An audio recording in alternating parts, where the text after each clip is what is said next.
महात्मा गांधी राष्ट्रीय ग्रामीण रोजगार हमी कायदा मनरेगा या योजनेचे नाव बदलण्याच्या केंद्र सरकारच्या निर्णयाविरोधात संसद भवन परिसरात काँग्रेस व विरोधी पक्षांच्या खासदारांनी जोरदार आंदोलन केले. या आंदोलनात खासदार प्रियंकाजी गांधी, सरचिटणीस के.सी. वेणुगोपाल यांच्यासह सोलापूरच्या खासदार प्रणिती शिंदे या प्रमुखपणे सहभागी झाल्या असून त्यांनी महात्मा गांधींच्या वारशाचे आणि ग्रामीण मजुरांच्या कायदेशीर हक्कांचे ठाम संरक्षण करण्याची भूमिका मांडली. सोलापूरमधील मनरेगा लाभार्थ्यांच्या हितासाठी तसेच संविधानिक मूल्यांच्या रक्षणासाठी खासदार प्रणिती शिंदे यांची ठाम भूमिका या आंदोलनातून पुन्हा एकदा स्पष्ट झाली आहे.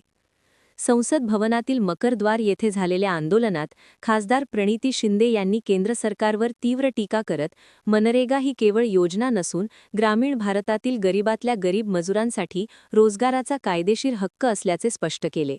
गेल्या 2 दशकात या कायद्याने ग्रामीण अर्थव्यवस्था बळकट केली असून 125 दिवसांच्या रोजगाराची हमी दिली आहे, याकडे त्यांनी लक्ष वेधले.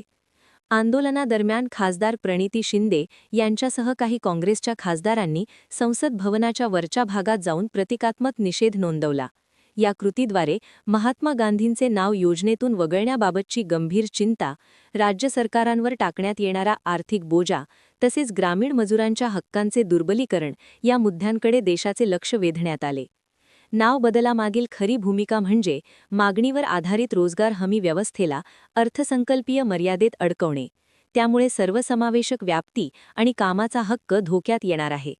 125 दिवसांच्या रोजगाराचे दिलेले आश्वासन प्रत्यक्षात पूर्ण होणार नसून त्याचा आर्थिक भार राज्य सरकारांवर ढकलण्यात येणार आहे.